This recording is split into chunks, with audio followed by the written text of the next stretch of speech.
안녕하세요. 닥쳐라 정치입니다. 엊그제 11일 이른바 4+1 협의체를 통해서 제1야당인 자한당을 시원하게 제외해버리고 국회에서 내년 예산안이 통과가 됐었죠. 그리고 숨고르기를 하면서 막판까지 제1야당인 자한당과 협의를 이어갔지만 국민들이 예상하던 그대로 협의가 잘 이루어지지 않은 모양입니다. 이해찬 민주당 대표가 오늘 13일 오전에 열린 민주당 확대 간부 회의를 통해서 이런 말을 했어요. 지난 1년을 돌이켜보면은 한국당과 한 번도 진지한 협상이 없었다. 1년을 그냥 여기까지 왔다. 이제 20대 국회 임기가 끝난다. 반드시 마무리 지을 것은 매듭 지을 것이라고 강조를 하면서 패스트트랙 통과에 대한 의지를 보였는데요. 그 자리에서 또 오늘 본회의를 열어서 선거법과 검찰개혁법 등 개혁 법안과 유치원 3법 등 민생 법안을 상정해 추진할 예정이라고 밝히며 법안 늑장 처리는 전적으로 한국당의 책임이 있다고 말을 했어요.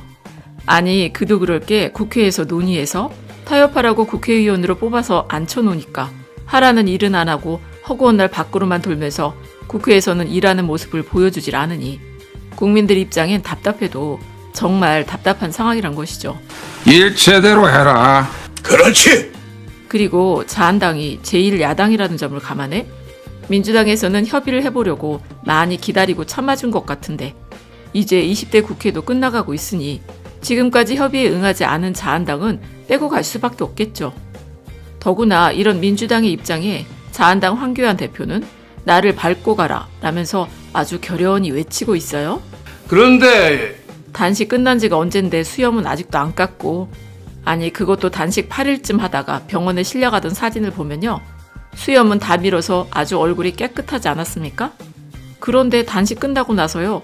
지금까지 수염을 기르고 있으니 지금 시대가 무슨 이미지 정치하는 시대로 착각하고 있나 봐.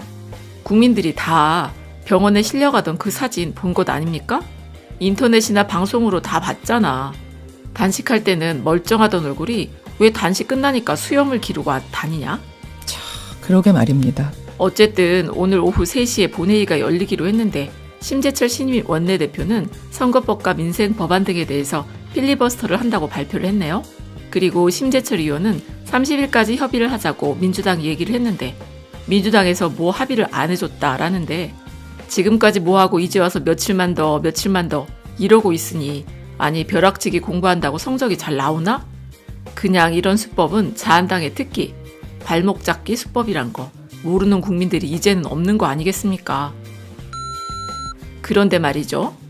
자한당이 필리버스터를 진행한다고 하니까 민주당 이인영 원내대표가 본회의가 열리면 민주적이고 적법하게 법안을 처리한다고 하면서 쟁점 법안인 만큼 한국당의 필리버스터를 굳이 막거나 방해하지 않겠다. 대신 필리버스터가 시작되면 우리도 당당히 토론에 참여할 것이라고 입장을 밝혔어. 그리고 이종걸 의원도 오늘 인터뷰를 보니까 자기도 뭐 필리버스터를 해보고 싶다네. 참 이러니까 우리 국민들이요 민주당한테요 답답하다 속 터진다 그러는 거 아닙니까? 아니 엊그제 내년 예산안이 통과가 됐을 때 국민들이 얼마나 민주당을 칭찬했습니까? 아주 잘했다. 그렇게 나가길 바랬다 라면서 자한당 패싱해버리고 강하게 밀어붙이라고 응원했었잖아요. 아니 민주당이 엊그제 예산안 통과 때처럼 그렇게만 밀고 나가주면요. 얼마나 많은 국민들이 발 뻗고 잠잘 수 있겠어. 그런데 또 자한당이 필리버스터를 하면 자기들도 한다고 떠들고 있으니 아니 왜 필리버스터가 필요해. 국민들이 공수처나 선거법 개정이 왜 필요한지 그것도 모른다고 생각하는 건가요? 제발 좀 민주당에서요. 똑바로 생각을 해야 되는 게 있는데 민주당에서는 자한당이 어떻게 나올까 쫄아들 필요가 없는 게 그동안 제가 누누이 말했죠. 청와대 국민청원만 봐도요. 민주당 지지 세력이 최소 2배 많을 땐 6배나 많다는 거예요. 그것도 민주당 지지자들이 집결해야 할 아주 중요한 청원에 자한당과 6배 차이가 날 정도로 엄청난 집결력을 보여요. 아니 민주당 해산 청원은 고작 33만 7,964명이었고 자한당 해산 청원은 183만 1,900명이었습니다. 그러니까 이것만 봐도요. 민주당이 절대로 자한당한테 쫄아들 필요가 없다는 것이죠. 그리고 또 청와대 국민청원에 참여하는 분들을 절대로 무시해서는 안 되는 이유가 그분들이 다 검찰개혁과 조국 수호를 외치기 위해서 촛불 들고 길거리로 나오지 않았습니까? 그래서 개국본에서도 몇 명이나 촛불 들고 오실까 걱정하다가 뒤돌아보니까 막 우르르 몰려오는 모습에 아주 깜짝 놀랐다잖아. 아니 바로 그분들이요. 청와대 국민청원에 참여하는 분들 아니겠습니까? 아무리 언론이나 방송에서요. 조국은 나쁜 놈, 가족이 다 사기꾼이라고 아무리 몇 달 동안 범죄자 취급을 해도요. 깨어있는 국민들은 인터넷이나 유튜브를 통해서 이리저리 팩트체크를 해서요. 조국 가족은 아무런 잘못이 없다고 스스로 깨닫고 촛불 들고 나오신 거 아닌가? 더구나 자한당에서 아무리 민주당 해산 청원 좀 참여하라고 심지어 이리저리 로그인하면은 8번까지 동의할 수 있다고 부탁을 해도요. 민주당 지지 세력을 이길 수 없는 이유가 뭐겠어? 바로 인터넷을 사용하는 연령층이나 스스로 팩트가 뭔지 제대로 된 내용이 뭔지 이리저리 비교해 가면서 체크할 줄 아는 그런 지적 능력을 가진 분들이 많다는 걸 반증하는 거 아니겠습니까? 그러니까 일본의 아베도 지금 우리나라 불매운동 때문에 아주 추경까지 편성해 빌빌거리는 지방 경제에 투입한다는 거잖아. 그만큼 우리 국민들이 진짜 위대한 국민이라는 거 민주당이 제대로 깨닫고만 있다면 절대로 쫄 필요는 없을 것 같네요. 아니 우리 국민들이 지금 공수처가 왜 필요한지 선거법 개정이 왜 필요한지 그거를 몰라서 자한당이 필리버스터 하면은 민주당도 한다는 건가요? 그냥 국민들 믿고서 하루라도 빨리 밀어붙이라는 겁니다. 그냥 어차피 총선이 되면은 국민들이 알아서 다 심판해 버려줄 거니까. 전쟁은 그런 것이요. 그렇지. 어쨌든 지금 패스트트랙이 시동을 걸면서 출발하긴 할 것 같은데 아직 선거법으로 어떤 안이 올라갈지는 밝혀지지 않고 있어요.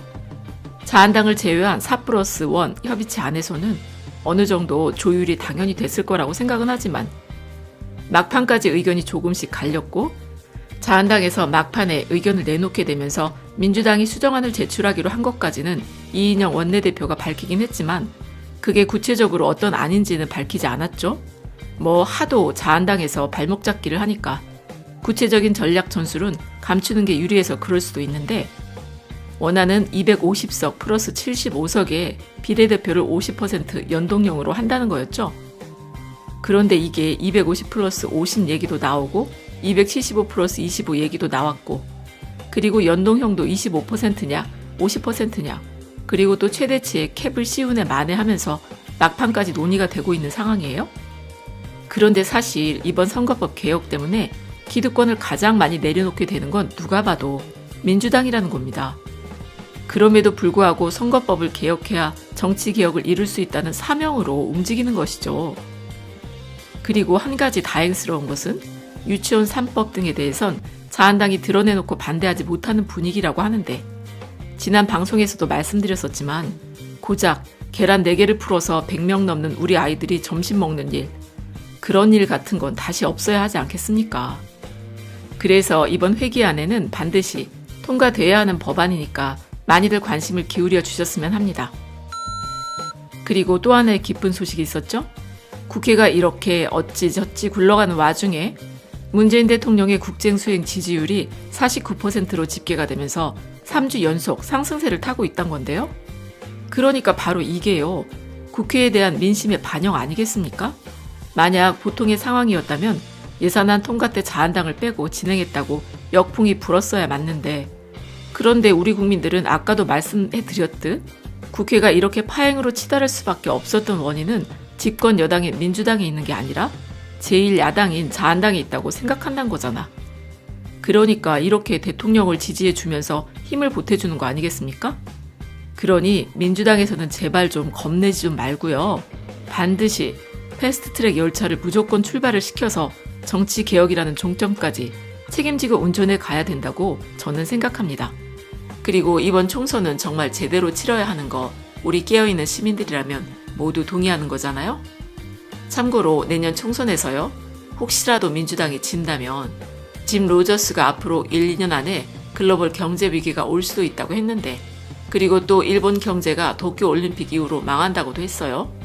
반대로 문재인 대통령의 신남방 정책과 여러 가지 외교 성과를 통해서 수출의 다각화가 이루어지고 있는 지금 이 시점에 내년 총선에서 민주당이 진다면 한마디로 다 망해가는 일본의 경제 식민지, 정치 식민지로 전락할 수 있다는 거잖아. 아니 왜 우리 잘 나가는 대한민국을 왜 다 망해가는 일본의 아베 경제 식민지, 정치 식민지로 갖다 바쳐야 합니까? 다 이뤄진 이제 시작만 하면 되는 남북 경협도 열리면 아시아를 넘어 세계적인 나라가 될 수 있는 기회인데 그런 기회를 왜 다 망치고 일본의 식민지로 살아야 되는데? 그래서 내년 총선은 민주당이 아무리 미워도 내 마음에 들지 않아도 이길 수 있도록 반드시 도와줘야 한다는 생각입니다. 그럼 끝까지 들어주셔서 감사드리고 좋은 의견을 댓글로 많이 남겨주세요. 감사합니다.